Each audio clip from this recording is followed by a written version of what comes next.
여러분 안녕하십니까. 새해 복 많이 받으십시오. 2019년 기해년 황금돼지의 해가 밝았습니다. OBS 초대석 올해 첫 시간 오늘 여러분께 인사드립니다.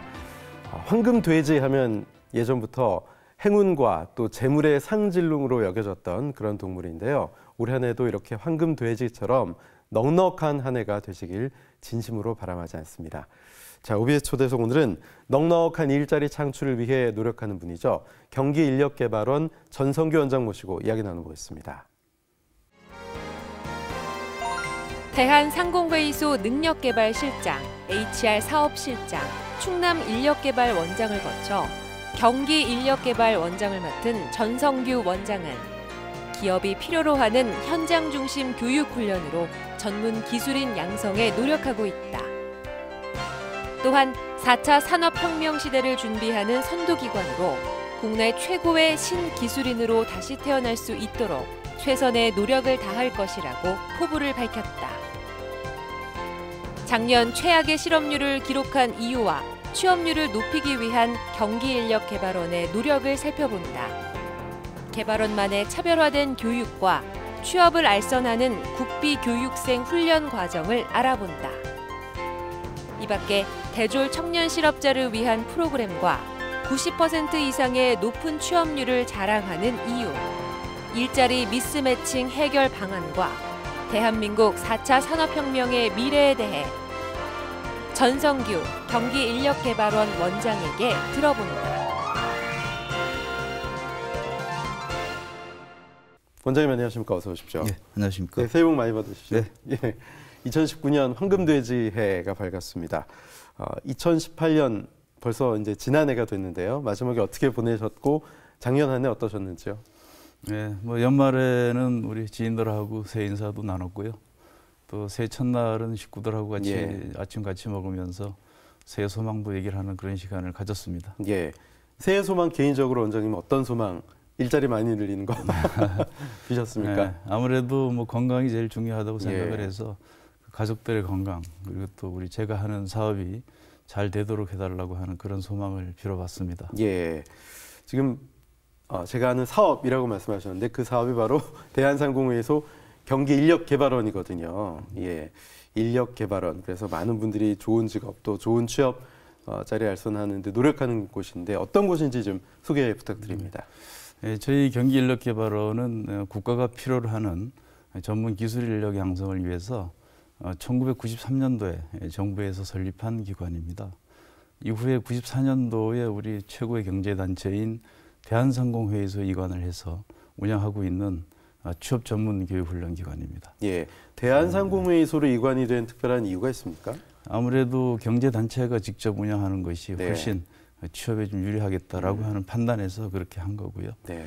저희들은 취업 준비생들에게 직업 능력을 개발해서 취업을 제고해주고 그리고 또 기업에 대해서는 실무형 인력을 공급해서 기업의 인력난을 해소하고 그리고 또 생산성을 향상해주는 그런 역할을 수행하고 있습니다. 네, 아무래도 기업이 운영 주체일 부분이다 보면 훨씬 더 기업의 요구 사항이라든가 이런 것들이 매칭이 잘 될 수 있겠군요. 그렇습니다. 네, 경기인력개발원.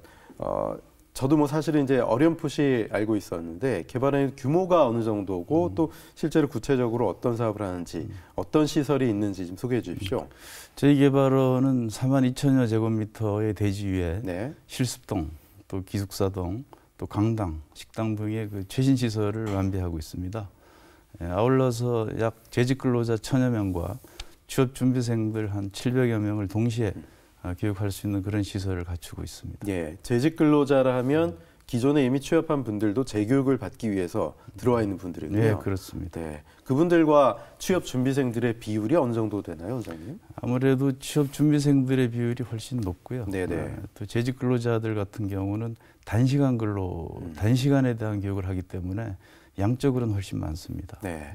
지금까지 93년에 출발을 했으면 굉장한 성과들이 좀 있었을 것 같은데 과거에 어떤 일들을 경기인력개발원에서 해냈고 또 굵직한 성과가 있다면 좀 말씀해 주십시오. 네, 아무래도 그동안에 저희들이 97년부터 오픈을 했기 때문에 약 22년 동안에 매년 한 한 780명 정도를 양성을 했습니다. 아, 780군요. 그래서 산업 현장에 실무형 인력을 공급했기 때문에 그런 면에서는 산업 인력 그 공급에 큰 기여를 했다 이렇게 생각을 합니다. 예, 원장님께서는 경기인력개발원 오시기 전에 강원 또 충남인력개발원에 계시다가 거쳐서 경기인력개발원에 오셨는데 규모나 크기가 경기인력개발원이 아무래도 더 크죠? 네, 그렇습니다. 네, 그러면 충남이나 강원에서 잘한다 인정을 받으셔서 경기인력개발원으로 오신 것 같은데 맞습니까? 아니, 그렇지는 않습니다. 네, 소개 좀 해주십시오. 1년 정도 됐는데요, 여기 오신 지. 과거에 충남이나 강원에 있을 때랑 또 어떤 차이가 있는지.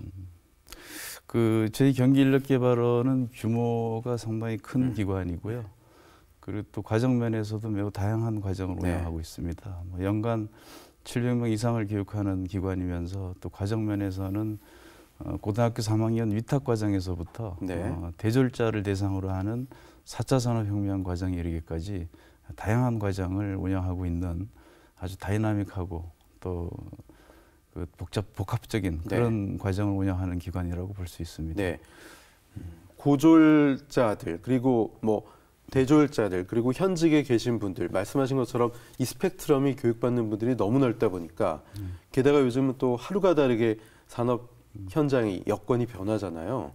선도에 나가지 않으면 진짜 도태될 수 있는 것이 바로 이런 교육기관이 아닐까 하는 생각이 들거든요. 네, 어떻습니까? 예, 저희 다른 분야도 마찬가지지만 저희 교육훈련 분야도 하루가 다르게 상황이 급변하고 있습니다. 그래서 미래에 대한 준비가 없이는 언제든지 도태될 수 있는 그런 위협이 있기 때문에 항상 미래를 준비하고 있습니다. 예, 그렇군요. 참 개발원에 부임하셔서 1년 정도 되셨고 여러 가지 사업 펼치고 계신데 작년 한 해 가장 역점을 두고 펼친 사업. 글쎄 문재인 정부도 이제 일자리 확충에 여러 가지 방점을 찍고 노력을 했고 예산도 투입했기 때문에 경기인력개발원도 그 기조를 따라서 가지 않았을까 하는 생각이 들거든요. 작년 한 해 가장 역점 사업이 무엇이었나요? 저희 개발원은 현재 하고 있는 사업들을 좀 더 활성화할 수 있도록 하는 그런 데 좀 역점을 뒀고요. 또 한편으로는 방금 말씀드렸지만 미래를 위한 산업 수요에 부응하는 사업 변화 그리고 사업 개발에 중점을 둔 한 해였다 이렇게 생각을 합니다. 네.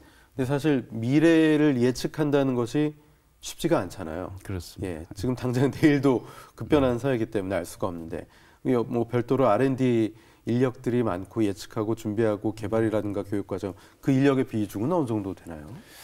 저희들은 대한상공회에서 본부에서 그런 역할을 하고 있고요. 아, 본부에서요? 그리고 또 개발원은 개발원대로 현장 경험이 풍부한 전문 기술 인력들이 있기 때문에 과정 개발을 매년 꾸준히 해나가고 있습니다. 그렇군요. 지난해 이제 기존의 사업들을 좀 더 심화, 강화시키는 부분이라고 말씀하셨는데 그래도 이 부분은 좀 계획보다 덜 됐던 것 같다. 미처 실천하지 못한 것 같다 하는 부분이나 좀 아쉬웠던 점이 있으십니까? 혹시?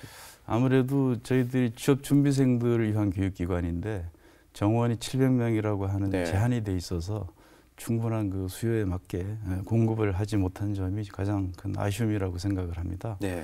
한편으로는 재직 근로자들 같은 경우도 관내 중소기업들이 상당히 많이 있습니다. 근데 개별 기업들이 요구하는 사항이 많았는데 저희들이 충분하게 거기에 대해서 수요를 맞춰드리지 못한 부분은 가장 아쉽게 생각하고 있습니다. 네, 아니 경기 지역에 기업이 얼마나 많은데 사실 규모가 경기개발원이 가장 크다고 하지만 780여 명이 너무 작은 거 아닙니까? 그렇습니다. 좀 국가 예산 더 투입돼서 대한상회에서도 확충이 되거나 좀 더 확장이 될 그런 가능성은 없나요? 앞으로 좀 경기 파주 지역이 계속 팽창하는 지역이기 때문에 그것은 좀 검토해 볼 필요는 있다 이렇게 생각을 합니다. 예, 말씀하신 것처럼 파주에 경기인력개발원이 있잖아요. 예, 그렇습니다. 남북관계 훈풍을 타면서 이제 파주 지역이 접경 지역이 아닌 한반도의 중심으로 부상할 가능성도 있는 그런 지역이 됐는데 아무래도 그 분위기가 좀 더 활기를 띨 것 같아요. 어떻게 그렇습니다. 보십니까? 인력개발원 주변도요. 아무래도 최근에 가장 핫한 지역 중에 하나가 파주 지역인데 우리 직업교육훈련 분야에서도 남북 관계를 고려한다면 대북 인력 관련 양성, 또 대북 진출 기업에 대한 지원 이런 분야를 볼 때 적경지로서의 그 유리한 측면이 분명히 있다 이렇게 생각을 하고 있습니다. 예, 그게 경기 인력개발원이 이제 개성 인력개발원이 생길 수도 있고 평양 인력개발원이 생길 수도 있는 거잖아요. 그렇습니다. 그렇죠? 북한의 또 양질의 노동력들이 굉장히 보고처럼 남아있기 때문에요. 그런 부분에 대한 가능성도 남북 경제협력 또는 인력개발에 있어서 굉장히 중요한 블루오션으로 남아있는 거죠. 그렇습니다. 네. 저희들도 그런 부분을 좀 눈여겨보고 있는 상황입니다. 그렇군요. 아까 말씀드린 것처럼 여러 지역에서 개발원 원장하셨는데 특별히 경기 지역에 있는 취업 준비생들 또는 현업에 계신 분들이 어떤 다른 지역에 계신 분들과의 다른 점, 차별성이 있다면 어떤 거 느끼셨나요? 우리 교육훈련생들 입장에서 볼 때 다른 지역에 비해서는 비교적 목표의식이 좀 뚜렷하다라는 생각을 하고 있습니다. 훈련생들의 그 수준도 전반적으로 높은 편이고요. 또 학생들이 그 취업에 대한 열정도 상당히 높습니다. 그래서 퇴근 후에 보면 그 밤늦게까지 실습실에 남아서 공부하는 학생들을 자주 목격을 합니다. 그만큼 학생들이 그 어떤 명분이나 또 외형적인 이런 형식 이런 것보다는 실리를 추구하는 경향이 좀 강하다라고 하는 것을 느끼고 있습니다. 네, 그러니까 자기 개발을 위한 거고 본인이 열심히 안 하면 본인이 손해라고 생각하는 거잖아요. 아, 그렇죠. 네, 누가 시킨 거 아니고 그렇죠? 네. 네, 밤늦게까지 계속해서 훈련하고 교육받고 기술 개발하고 네. 역시 경기 개발 아무래도 좀 수도권 이 지역에 있고 또 기업들도 많이 있고 인력의 어떤 풀도 더 넓고 깊이도 깊고 하다 보니까 그렇지 않을까 하는 생각이 드는데요. 그렇습니다. 네. 그렇다고 다른 지역의 개발원 무시한 게 아니라요. 그렇죠? 다른 개발원도 나름대로 특색이 네. 있기 때문에 다들 잘하고 있습니다. 그렇군요. 경기인력개발원이 다른 어떤 교육기관보다도 우수하다라는 평가를 받고 있는 것으로 알고 있는데 이렇게 우수하다는 평가를 받는 인정을 받는 이유는 뭐라고 보십니까? 교육훈련기관들의 품질은 직업능력심사평가원이라고 하는 데서 관리를 하고 있습니다. 직업능력심사평가원은 훈련 그 기관들의 역량, 또 훈련 성과, 또 훈련 실적 이런 것들을 종합해서 매년 우수기관을 선정하고 있습니다. 저희 개발원은 기관 건전성 측면에서도 무결점으로 최고 등급을 받았고 또 훈련 실적 측면에서 볼 때 그 취업률 같은 경우도 93.9%라고 하는 아주 높은 실적을 달성해서 매년 우수한 성과를 받고 있는데 18년도에는 최우수 기관으로 선정이 됐습니다. 네.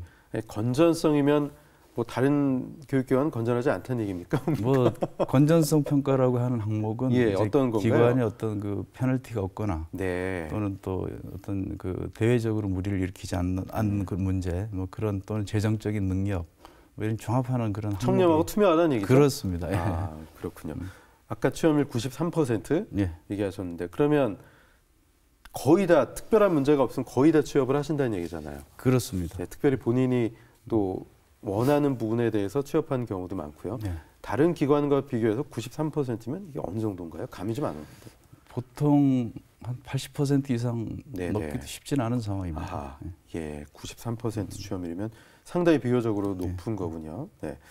양질의 교육 서비스 이게 취업률을 높이고 또 우수한 교육 서비스 질을 만들어내는데 굉장히 중요한 그런 요인이 아닐까 싶은데 이러기 위해서는 아까도 말씀드렸지만 훈련 과정 개발 여기에 굉장한 시간과 또 인력과 비용을 투자해야 될 것으로 생각이 듭니다. 어떤 노력들이 좀 구체적으로 이루어지고 있나요? 그 교육훈련기관의 품질은 상당히 중요합니다. 또 우리 개발원에 입학한 교육생들도 그런 품질을 믿고 자신의 미래를 맡기는 거라고 생각을 하거든요. 그런 의미에서 저희 개발원은 그 수요자 중심의 교육훈련을 위해서 매년 수요조사를 실시하고 또 수요조사 결과를 토대로 직무 분석을 하고 그 직무 분석을 토대로 해서 과정을 설계하는 절차를 거치게 됩니다. 이후에 교육과정이 확정이 되면 신입생을 모집을 하는 단계에 들어가는데 모집 이후에는 우리 현장 경험이 풍부한 우리 전문 교수진들에 의해서 지속적으로 교육과정을 개발하고 또 지속적인 운영을 하면서 아웃풋을 제고하는 그런 노력을 하게 됩니다. 그 결과로 인해서 지난해 그 우수과정 평가에서 경진대회에서 그 우수상을 수상을 했는데 매년 그런 좋은 성과를 거두고 있습니다.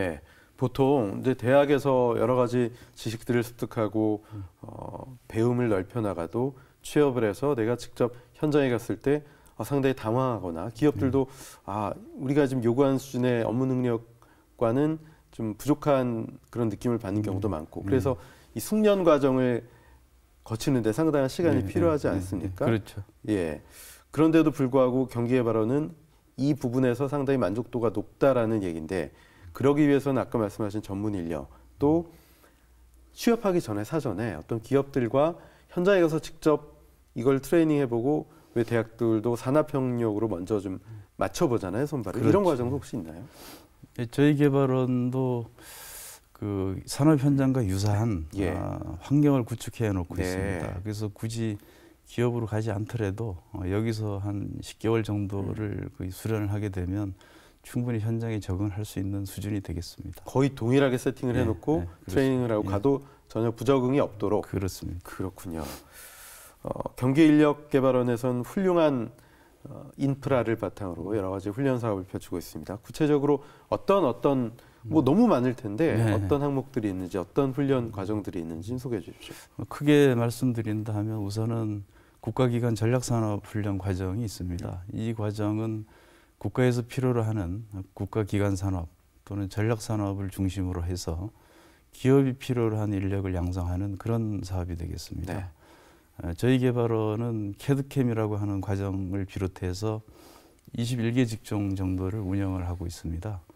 과정을 보면 뭐 컴퓨터 응용 기계, 또 전기, 정보통신, 또 자동차, 자동화, 그리고 건축 인테리어 등 6개 분야에서 과정을 운영하고 있습니다. 또 다음으로 말씀드릴 수 있는 것은 지역산업 맞춤 훈련이 있습니다. 이 과정은 지자체하고 또 지방노동관서, 그리고 또 경제단체가 중심이 돼서 저희 개발원과 공동으로 지역의 인력을 양성하는 그런 사업이 되겠습니다. 이 사업은 2012년도에 우리 대한상공회의소가 사업주단체로서의 인프라를 활용해서 처음으로 시범사업에 참여했던 그런 사업입니다. 2019년도에는 그린카 정비라든가 이런 분야에서 한 6개 직종의 과정을 운영할 계획으로 있고요. 채용 예정자 훈련, 그리고 기업의 직무 능력 향상을 위해서 꾸준히 기여를 할 계획으로 있습니다. 이 밖에도 우리가 기업을 대상으로 하는 일학습 병행이라고 하는 그런 과정도 별도로 운영하고 있습니다. 아까 6개 산업 분야 21개 직종이라고 말씀하셨는데, 이렇게 얼핏 들어보니까 2차 산업부터 거의 4차 산업 분야까지 망라가 돼 있는 것 같고, 또 중요한 부분이 2012년부터 시작된 지방자치단체와의 어떤 연계 부분. 이거는 앞으로 지방정부의 권한이 더 강화되고, 아직 뭐 개헌이 되지 않았지만 지방 분권형 시대로 나아가면 더 이런 부분에 대한 수요가 필요하지 않을까, 그런 생각이 들거든요. 그렇죠. 어떻게 보십니까? 지자체들이 별도로 요구한 인력은 또 지역마다 어떤 특색이 좀 있나요? 뭐 지자체별로 산업 구조가 다르기 때문에 그 지역에 부합하는 인력을 양성하는 수요가 또 있습니다. 그런 부분도 이 툴 안에서 충분히 해결할 수 있다, 이렇게 생각을 합니다. 경기인력개발원 경영하시면서 가장 보람이 있었던 점, 물론 뭐 취업될 때일 것 같은데 상 받을 때도 좋으실 것 같고, 언제가 가장 보람이 있으십니까? 아무래도 아무 기능이나 기술이 없는 그런 교육생들이 개발원에 입학을 해서 기술을 익히고 또 자격증을 취득하고 그리고 전문 기술인이 돼서 자기가 원하는 기업으로 취업을 할 때 가장 큰 보람을 느끼고 있습니다. 제가 기억나는 한 학생을 보면 학교에서 졸업할 때만 해도 뭐 성적이 우수하진 않았는데 저희 개발원에 입학을 해서 학점 은행 과정을 통해서 전문 학사 학위를 취득하고 그리고 또 취업을 한 상태에서도 대학원까지 나와서 그냥 고졸로 들어와서 네. 전문 학사 그다음에 대학원까지. 그렇죠. 그래서 지금은 뭐 대학에서 강의까지 할 정도로 성장을 한 학생이 있습니다. 그러니까 그렇게 변화하고 또 발전해가는 모습을 볼 때 가장 큰 매력도 느끼고 있습니다. 그런 분의 이제 교수님이네요. 그런 분에게는 이 경기인력개발은 정말 잊지 못할 어떤 은인 같은 그런 기관이겠네요. 그렇죠. 그런 분들이 뭐 그분 한 분만은 아니실 것 같아요. 그 외에도 뭐 여러 사례가 있습니다. 여러 드라마틱한 또 인생 역전을 쓴 그런 분들도 계실 것 같고. 취업 교육 또 프로그램에서도 다른 기관들과 좀 경기교육원만의, 경기인력개발원만의 차별성이 있을 것 같아요. 특별히 규모도 비교적 큰 편, 또 취업률도 높고 굉장히 인정받는 개발원인데 어떤 차별성이 있나요? 저희 개발원은 크게 이제 수준별로 또 대상자별로 그룹을 나누어서 운영을 하는 특징이 있습니다. 한 5개 정도로 볼 수가 있는데, 첫째는 일반 취업을 희망하는 사람들을 위한 취업 전문 과정. 그 두 번째는 산업 학사 학위 취득을 위한 산업 전문 학사 학위 취득을 위한 학점 은행 과정. 그 세 번째는 그 기사 자격증 취득을 목표로 하는 과정 평가형이라고 하는 과정이 있습니다. 그 네 번째로는 그 대졸 전공자들을 대상으로 하는 4차 산업혁명 과정이 있고요. 또 마지막으로는 고3 위탁생들을 위한 직업 위탁반을 운영하고 있습니다. 이와 같이 각 대상자별로 또 수준별로 그룹핑해서 운영하는 부분이 좀 특이하다 이렇게 말씀드릴 수 있겠습니다. 네. 고졸 고3 학생들도 대학 진학을 못하고 본인이 아예 이 기술에 투신을 하겠다 이렇게 마음먹은 학생들은 전문 교육을 받으면 그야말로 나중에 장인, 마이스터가 될 수도 있는 거잖아요. 아, 그렇습니다. 그렇군요. 근데 보통 이렇게 되면은 아까 뭐 전문학사 학위도 딸 수 있고 여러 양질의 교육 서비스도 받을 수 있는데 생각하시는 분들은 대학 등록금도 이렇게 비싸고 교육비에 대한 걱정 이거 비싸지 않을까 이런 생각하시는 분들도 계신데 전액 장학금이죠? 아, 그렇습니다. 네. 보통 교육 비용이 여기 어느 정도가 일반 다른 기관에서 받는다면 뭐 측정할 수 있을지 모르겠지만 어느 정도 드는 교육입니까? 연간 뭐 1인당 한 800만 원 정도 예. 그 정도 소요된다고 생각을 하고 있습니다. 예. 국비 지원 사실 뭐 교육비 무료 교육 말고도 또 여러 가지 혜택도 있을 것 같아요. 어떤 혜택이 제공됩니까? 예, 뭐 저희 개발원은 전액을 다 정부에서 지원받아서 운영하기 때문에 뭐 기숙사, 교육비, 뭐 식비 전체 다 무료이지만 특히 또 고용부에서 지원하고 있는 취업 성공 패키지라고 하는 프로그램이 있습니다. 그 툴을 이용하게 되면 28만 4천 원에 매월 28만 4천 원에 교육수당까지 지급을 하고 있습니다. 그래서 돈도 받으면서 다니는 거예요? 그렇습니다. 그래서 훈련생들은 학비에 대한 부담 없이 학업에만 전념을 할 수가 있고요. 또 이 과정을 이수하게 되면 저희들이 대한상공회의소에 있는 그 회원업체 중에 우수기업이라든가 그리고 또 관내 협약 기업들이 있습니다. 그런 쪽으로 저는 취업을 알선하고 있습니다. 네. 요즘은 취업이 워낙 안 돼서 청년 실업률이 높아지고 또 뭐 자발적 실업부터 굉장히 젊은 세대 어려움을 많이 겪고 있잖아요. 뭐 괜찮은 학교 또는 좀 본인이 아쉽다고 생각하는 학교를 졸업하고도 실업자로 남아있는 대졸 실업자들 또 졸업한 지 몇 년 지난 이런 분들을 위한 교육 과정도 설계가 되어 있죠. 네, 그렇습니다. 저희 개발원 입학생들도 최근 들어서 대졸자들 비율이 증가하고 있습니다. 뭐 입학생이 한 50% 이상이 대졸자일 정도로 많이 들어오고 있는데 아무래도 대졸자를 위한 취업 연계형 프로그램을 운영하는 것이 그 학생들한테 도움이 됐다 이렇게 생각을 하고 있습니다. 네, 그렇다면 대졸자들은 내가 전공이 뭐 인문계인데 뭐 자연계인데 이런 거랑 크게 관계없이 본인이 여기서 맡기고 여기서 추천해주는 또는 내가 좀 새롭게 설계해 볼 수 있는 제2의 인생을 준비하는 그런 과정을 하겠다 그러면 전공 이런 건 전혀 무관한 거죠? 아까 그 특징을 말씀드렸다시피 전공을 대상으로 하는 과정도 있고 그렇지 않은 또 비전공 과정도 있기 때문에 다양하게 할 수가 있겠습니다. 실제로 대졸자들도 와서 많이 만족들 하나요? 대졸자들은 특히나 이제 그 일반 과정에 들어온 학생들도 상당히 적응력이 빠릅니다. 빠르고 또 전공자들도 우리가 실기 위주로 운영을 하기 때문에 대학에서 하지 못했던 경험들을 충분히 하고 가는 문제가 있어서 만족률은 높은 것으로 파악하고 있습니다.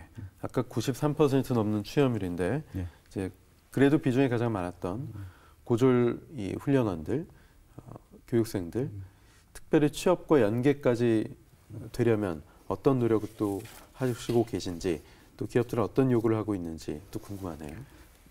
고등학교 졸업생들의 취업 활성화를 위해서 저희들은 고등학교 3학년 위탁 과정을 운영하고 있습니다. 이 과정은 그 인문계 고등학교 졸업자들이 특성화 고등학교 졸업생들에 비해서는 취업이 아무래도 좀 저조하기 어렵죠. 때문에 그런 데서 시작이 된 거고요. 비진학자들을 대상으로 하는 교육 과정입니다. 최근 들어서는 그 대학 졸업생들의 그 미취업률이 좀 다소 증가하는 부분, 또 등록금 문제 이런 것들로 인해서 인문계 졸업한 학생들도 많이 취업을 하고 있는 상황입니다. 그래서 그런 학생들을 대상으로 하는 과정을 설계해서 6개 직종에서 180명 정도를 정원으로 해서 운영을 할 계획으로 있고요. 이 과정을 수료하게 되면 뭐 LG라든가 이런 그 기업의 협약업체 취업을 알선해 주고 있습니다. 네. 그런데 저희가 이게 OBS 초대석에서 이게 나갔다가 방송 저렇게 좋은 게 있었는데 몰랐어? 그러면 쫙 너무 몰리면 어떡해요? 경쟁률이 높으면 어떡해요? 이게 뭐 수용 인원이 한계가 있는데요. 보통 경쟁률이 어느 정도 되나요? 보통 한 2대1 정도. 네, 더 높아질 것 같은데. 예. 들어오고 싶은 분들은 이 프로그램에 많은 부모님들도 그렇고 학생들도 그렇고 관심이 있을 것 같은데 입학 조건 같은 건 따로 있습니까, 원장님? 뭐 과정별로 약간씩의 차이는 있습니다만 보편적으로는 만 15세 이상의 구직자라고 하면 누구든지 입학이 가능하겠습니다. 2대 1이면 양질의 교육을 받고 취업까지 90%가 넘게 되고 굉장히 낮은 경쟁률 아닌가요, 원장님? 그래서 저희들도 그 부분이 좀 아쉽습니다. 네. 아무래도 이러한 기관을 잘 모르는 분들이 많은 것 같고요. 예. 좋은 제도인데 많은 부분에 좀 홍보가 좀 필요한 것 같습니다. 이게 최소한 200대 1은 돼야 정상이 아닐까 그런 생각이 드는데 그렇게 되면 아무래도 국가에서도 또 대한상회에서도 더 예산이나 지원을 강화하고 더 확대되고 그러면 실업 문제가 사실은 또 아주 뭐 작은 부분이지만 해결되는데 많은 기여할 수 있지 않을까 그런 생각도 드는데요. 뭐 현재도 중요하고 미래도 중요한데 작년에 고용노동부 4차 산업혁명 선도훈련기관으로 지정이 됐습니다. 4차 산업혁명의 시대에 뭐 진입했는데 선도적인 훈련을 받으려면 이 기관의 어떤 책임감, 어깨도 이제 무거울 것 같아요. 어떻습니까? 4차 산업혁명이라고 하면은 뭐 무인 자동화, 요즘 말하는 무인 자동화, 뭐 IoT, 그리고 또 데이터, 뭐 빅데이터, 또 데이터 사이언스, 뭐 핀테크 이런 것들을 이제 얘기하는데 최근 들어 정부에서도 관심을 많이 가지고 있는 분야고요. 또 투자도 많이 하고 있습니다. 저희 개발원은 그 4차 산업혁명을 이끌어갈 수 있는 훈련시설 인프라를 갖추고 있고 또 다년간 교육훈련 경험이 있기 때문에 18년도에 4차 산업 선도훈련기관으로 선정이 됐습니다. 그래서 운영을 하는 결과 수료생들이 LG CNS와 같은 그런 기업들의 어떤 현장에서 무인 자동화 업무를 구축하는데 큰 기여를 했다라고 하는 평가를 받고 있습니다. 그렇군요. 올해 2019년 기해년에 경기 인력개발원의 활약이 좀 기대가 되거든요. 4차 산업 선도 인력 양성 사업에 경기인력원도 참여하는 거죠? 그렇습니다. 네. 어떻습니까? 4차 산업혁명 과정에는 저희들이 국내 최고 수준의 그 4차 산업혁명 선도 그 기업들과 손을 잡고 스마트 팩토리하고 이제 3D 프린팅 분야에 신입생을 대졸자 전공자를 대상으로 운영할 계획으로 있습니다. 이 과정들은 뭐 빅데이터나 또 데이터 사이언스 같은 그런 직종들이 융합이 돼서 4차 산업혁명 선도 인력을 양성하는 과정이기 때문에 대학에서 그 컴퓨터 공학이나 또 메카트로닉스를 전공한 학생들을 대상으로 과정을 운영할 계획으로 있습니다. 네, 연관 전공을 한 분들이라면 굳이 대학원 가서 더 뭔가 학문적인 그런 내용보다 실무적인 부분에 대해서 좀 더 익히고 숙련도를 높인 다음에 기업에 취직하면은 취업을 하면 기업에서도 훨씬 더 활용도가 높은 그런 양질의 인력이 되는 거겠죠. 그렇습니다. 그렇군요. 특히 올해 2019년 작년에는 이제 기존의 사업들이 어떻게 좀 더 강화되고 연착륙하는 그런 시기였다면 특별히 올해 2019년에는 어떤 부분에 좀 집중하실 계획이세요? 아무래도 우리나라는 그 공급자 중심의 교육훈련 시스템으로 인해서 공급의 양은 많이 늘어났지만 질적 경쟁력은 뭐 다소 좀 부족한 면이 있다고 생각을 합니다. 이런 추세에 맞춰서 저희 경기인력개발원은 수도권 최대 규모의 취업교육 1번지로서의 위상에 걸맞는 기능과 역할을 좀 강화해 나가려고 하고 있습니다. 예, 아까 말씀하신 것처럼 93% 취업됐는데 그중에서 특별히 자동화 시스템 체어 등 8개 과정은 100% 취업이란 말이죠. 그렇습니다. 여기에 들어가면 취업되는데 이거는 잘 믿기지가 않아요. 어떻게 100% 취업이 가능하죠? 그러니까 아무래도 수요와 공급자에 대한 네. 미스매칭 부분을 적극적으로 해소해 주려고 했던 그런 부분들이 좀 효과가 있는 것 같습니다. 그 저희 개발원은 입학을 하게 되면 입학생들에 대해서 취업에 대한 그 정보를 충분히 주기적으로 제공을 하고, 그리고 또 기업에 대해서도 입학 후 3개월 시점부터는 우리 학생들의 현황, 뭐 교육 과정이라든가 교육 내용이라든가 또 직무 수준 이런 것들이 정리된 그런 현황 자료를 기업에 보내드리고 있습니다. 또 기업에 대해서도 우리 학생들한테 필요로 하는 그런 그 과정, 또 요구되는 그런 직종 뭐 이런 부분들을 받아가지고 구인 요청서라고 하는 걸 받아서 학생들하고 또 기업하고 서로 매칭이 될 수 있도록 그런 역할을 해주고 있습니다. 네. 우리가 뭐 우스갯소리로 남자친구 여자친구 없으면 야 너 눈을 좀 낮춰, 취업 못하고 있으면 눈을 좀 낮춰 이렇게 얘기하잖아요. 근데 저는 개인적으로 눈을 낮추는 것보다 너한테 맞는 곳을 가, 이게 더 중요한 조언인 것 같거든요. 그렇습니다. 근데 청년 실업률이 이렇게 높은데 소위 대학을 졸업하고도 취업하지 않는 또는 못하는, 취업하지 않는 경우는 뭐 전문 용어로 자발적 실업 상태라고도 볼 수 있는데, 사실은 내가 갈 수 있는 일자리의 질이 좀 믿음직스럽지 못하고 마음에 들지 않을 때 중소기업이 좀 소외되는 경향도 그렇고요. 네. 나는 중소기업은 좀 그래 이렇게 얘기하는 구직자들도 있잖아요. 네. 근데 저는 그 생각을 좀 바꾸어줄 필요가 있고 경기인력개발원이 거기에도 충분히 많은 기여를 또 홍보를 할 수 있다고 생각을 하거든요. 네. 이 자리에서 좀 말씀해 주십시오. 경기인력개발원은 93% 취업하는데 어떤 기업들을 가는 겁니까? 어떤 기업들? 일자리의 질에 대해서 좀 말씀해 주세요.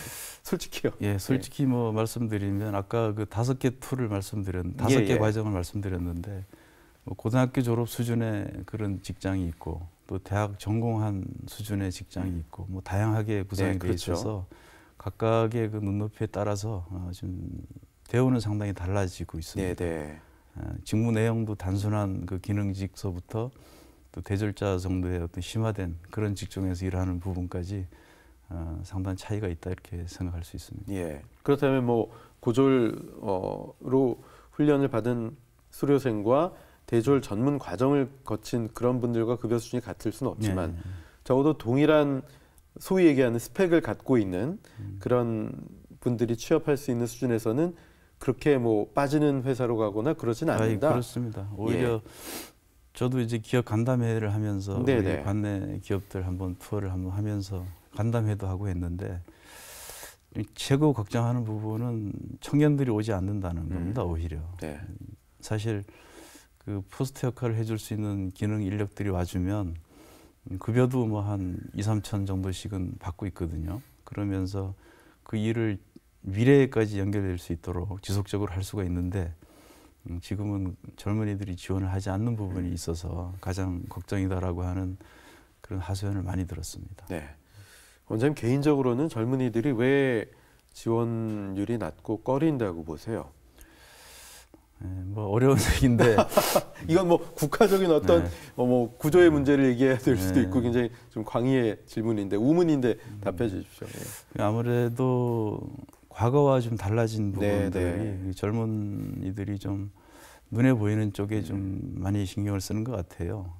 사실 먼 미래를 내다본다고 하면 우리 국가기관 전략산업들은 평생 직업이 되는 그런 직종들이거든요.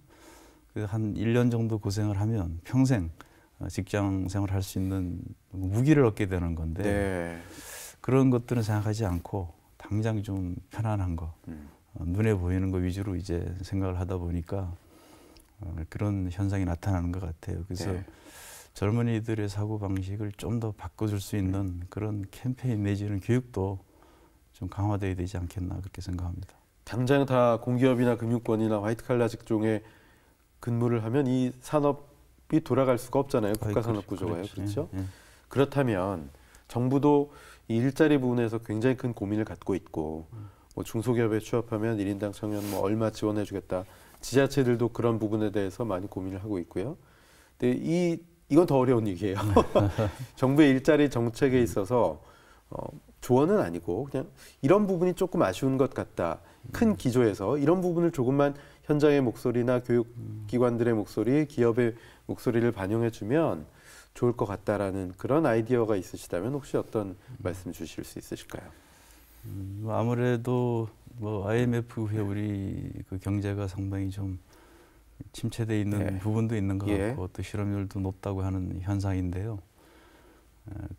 그 중에서도 그 근본적으로 경제 활성화가 좀 중요하긴 하지만 또 미스매칭 부분, 그러니까 수요자와 공급자 간의 인력 미스매치도 실업률 증가의 한 부분이라고 생각을 합니다. 또 현장에서도 그런 부분들을 지목하고 있기도 합니다. 그래서 인력 미스매치 부분을 해소할 수 있는 그런 정책이 좀 강화된다고 하면 많은 부분 좀 좋아지지 않겠나 그렇게 생각을 합니다. 예. 사실 too much information, TMI라고들 요즘 우스갯소리 하는데 그 시대인데 이게 일자리 박람회 같은 거 하잖아요. 하다 보면 이 지금 말씀하신 인력 미스매치를 상당 부분 해결할 수 있는 어떤 혈이 뚫리는 그런 느낌이 많이 들더라고요. 어떻게 보십니까? 일자리 미스매치 부분을 해결하기 위해서 더 적극적으로 우리 사회가 또는 교육원이 또 지자체가 정부가 해야 될 노력들이 있겠습니까? 아무래도 구인자들은 지금 기업은 구인을 호소하고 있고 구인난을 호소하고 있고 또 취업준비생들은 구직난을 호소하고 있는 거지 않습니까? 근데 사실 그 내용을 들여다보면은 직종 간에 좀 언밸런스가 있는 거고 근데 그런 부분들이 서로가 막혀 있는 거죠, 통로가. 그러다 보니까 그 통로를 투명하게 해줄 필요가 있다. 그래서 그런 정보들을 충분히 기업은 기업대로 또 취준생들은 취준생대로 충분히 확보할 수 있는 그런 그 어떤 그 투명한 그런 정보 공개가 좀 필요한 것 같아요. 그런 면에서 그게 인력 미스매치 해소할 수 있는 그런 그 순기능이 있지 않을까 하는 생각을 해봅니다. 예, 실제로 뭐 이런 미스매칭 해결해서 상당 부분 많은 미스매치 문제가 해결이 되는 사례가 많이 있죠. 그렇습니다. 기업들도 그렇고요, 취준생도 그렇고요. 예. 저희 개발원도 뭐 우리 청년 취업 박람회도 우리 개발원에서 이제 매년 하고 있고 또 기업 대상으로 한 취업 설명회도 하는데 현장에서 금년 2018년도에도 한 120명 정도가 바로 채용이 될 정도로 상당한 인기를 얻었습니다. 그래서 또 그런 과정들은 상당히 의미가 있다 이렇게 생각을 합니다. 그렇군요. 사실 조금만 더 마음을 열고 서로가 일자리에 대해서 투명한 공개 그리고 내가 좀 더 전향적인 자세로 취업을 해야 되겠다라고 마음 먹는다면 또 상당 부분 이런 실업 문제가 해결되지 않을까 그런 생각도 들고요. 우리 경제가 어렵다 하는데 지금 뭐 실업률도 그렇고요. 취업 문제도 그렇고요. 좀 수치로 알아보겠습니다. 작년 안에 실업률이 금융위기 이후 최악의 수준이었습니다. 이게 지금 전년 동월 대비 증가 10,000명달인데요. 2018년 1월에는 33만여 명, 꽤 괜찮은 수준이었는데 2월에 급전직하했고 7월에는 5,000명 정도밖에 작년 동월 대비 증가가 없었단 말이죠. 그러다가 이제 찬바람 불면서 11월에 다시 16만 5천 정도인데 이 정도면은 전년 또 그 전년 대비 어느 정도의 수치인가요, 원장님? 지금 뭐 청년 실업률을 포함해서 우리나라 실업률이 뭐 IMF 이후에 최악이었죠. 최고 수준이라고 하는 그런 상황인 것 같습니다. 뭐 이러한 부분들은 우리 경제가 상당히 지표가 좋지 않다고 하는 통계 같은데 앞으로 좀 경제 활성화에 대한 대책이 필요하지 않나 이런 생각이 듭니다. 사실 전 세계적으로 좀 국제적으로 비슷한 추세이긴 하죠. 그렇습니다. 실업률 보겠습니다. 실업률 만 15세에서 29세 이제 청년 실업률인데 이게 2017년 11월에는 9.2%, 그리고 전체 실업률은 3.1%였는데 뭐 별로 개선된 게 없습니다. 크게 수치적으로 나아진 것이 없고요. 중장년층 실업이 근데 사실은 더 문제다 이런 얘기도 나오고 있거든요. 이게 우리 경제 어떻게 보면 대들보 근간인데 미국과 한번 비교를 해보겠어요. OECD 통계청 자료인데 미국이 중장년층 실업률이 3.3, 3.5%, 2점대 후반에서 3점대 중반이었는데 2018년 작년 3분기에 3%대로 실업률이 내려와 있고요.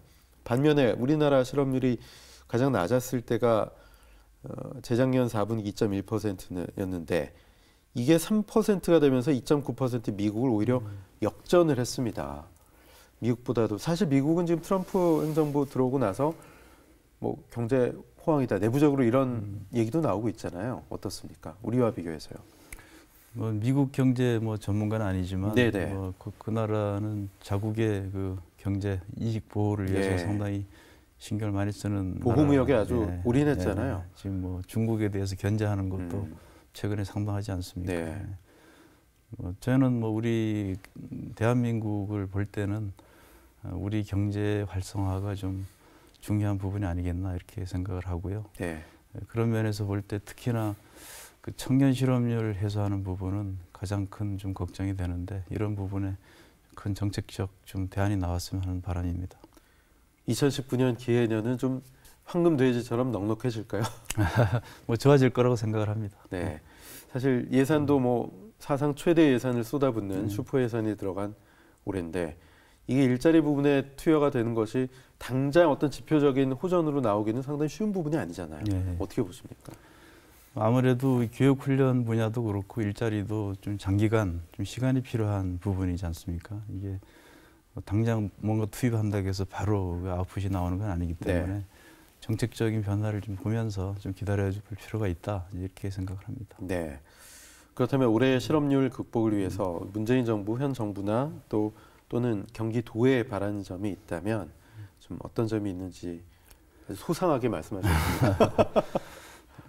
아무래도 최근 우리 사회가 그 실업률이 높은 상황인데 아까 피해서도 나타났지만 그 중에서도 그 젊은이들의 실업률이 높다고 하는 것이 가장 걱정입니다. 사실은요.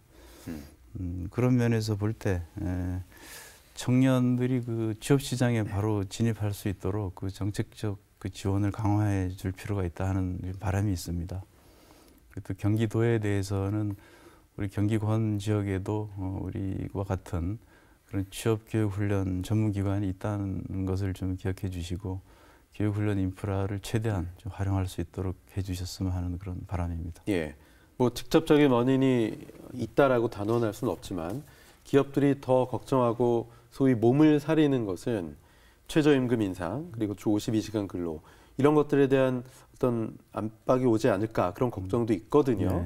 우리 경제정책도 사실 투탑이라고 할 수 있는 뭐 경제부총리 등등 손발이 안 맞는 모습을 정책실장 뭐 모습을 보여주기도 했고 또 투톱이 바뀌어서 경질이 되기도 했고 또 이제 다른 파트가 다시 한번 경제 정책에 대해서 소위 플랜을 짜야 되는 그런 시기가 2019년이란 말이죠. 어떻게 보셨습니까? 정부의 경제 정책 기조. 이거 너무 어려운 질문인데 그냥 편하게 해주십시오. 뭐 현상을 반영해서 경제 정책을 펼치고 있다라고 생각을 하고 있습니다. 또 너무 짧은데요.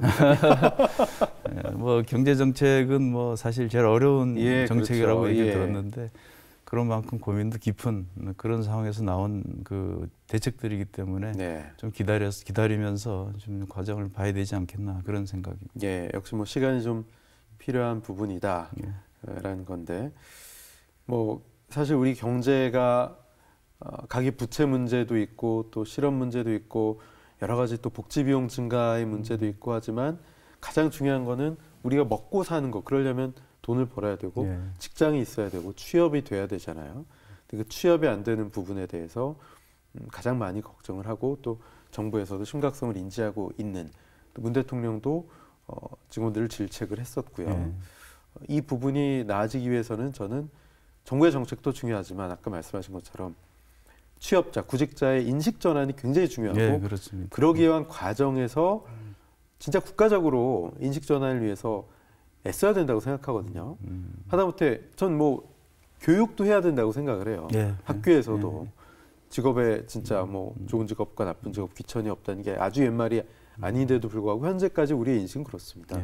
이거 어떻게 개선해야 될까요? 아무래도 그 학생들은 막연하게 생각하는 경향이 강한데 뭐 학교에서부터 최소한 뭐 중고등학교 정도에서부터 취업을 생각할 수 있는 그런 시간이 좀 부여된다고 하면 좀 체계적인 그런 결과가 나오지 않겠나 그런 생각이 들고요. 또 아울러서 학생들한테도 그 인성교육도 좀 중요하다 이렇게 생각합니다. 이 기업에서는 기술을 아무리 잘해도 또 인성이 준비가 안 돼 있으면 또 회사에서 또 오래 근무하지 못하는 문제도 나타난다고 합니다. 그런 만큼 취업에 대한 인식 제고 그리고 또 인성 교육 이런 부분은 좀 반드시 보완이 필요하지 않나 이런 생각입니다. 예, 너무들 공부하는 기계, 대학 가는 기계들이 돼버려 가지고요. 일부 학생들은 대학 가면 또 그 다음에 방향성을 잃고 소위 눈만 높아지고 참 좀 어렵습니다. 예. 오늘 너무 좋은 말씀 많이 해주셨는데요. 이제 개인적으로 좀 궁금한 거 여쭤볼게요. 이렇게 온화하신 그런 외모답게 굉장히 감수성도 풍부하시고 서정적이시며 예, 가곡 작사도 하신다고 제가 들었거든요. 예. 시집도 내신 또 등단 시인이시고 언제부터 하셨어요? 뭐 한 2004년부터 이제 등단을 해서 네.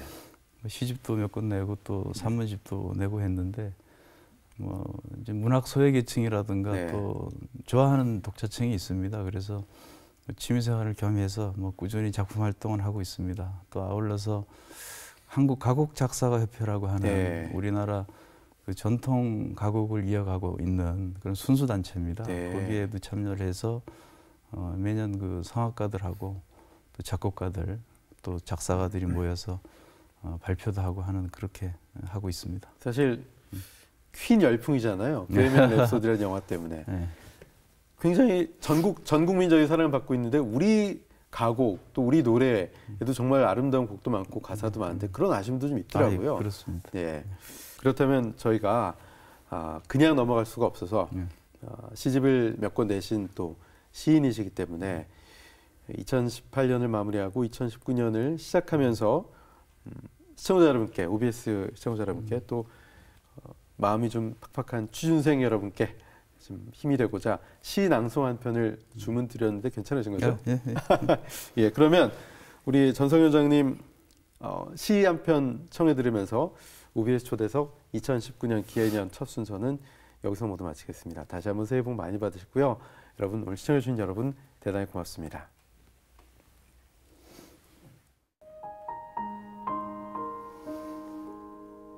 못 전성규. 거실벽 기퉁에 박혀있는 녹슨못 하나. 대가리를 납작 두들겨 맞고 푸른 벽장에 갇혀 퍼덕인다. 제 몸보다 수만 배는 더 무거울 액자 하나 대가리에 이고 세상의 무게와 평평한 줄다리기를 버리고 있다. 어쩌다 여기까지 와 시멘트벽 차가운 몸에 살을 대고 긴장된 숨을 고르고 있을까? 누군가의 몸을 뚫고 깊은 상처를 주어야만 족쇄 같은 목숨을 얻고 사는 삶. 평평하게 담겨진 활시위처럼 단 한순간도 긴장을 풀지 못하고 거실벽 기퉁 위에 몸을 기댄 채 오늘도 단단한 무게중심을 잡고 서 있다.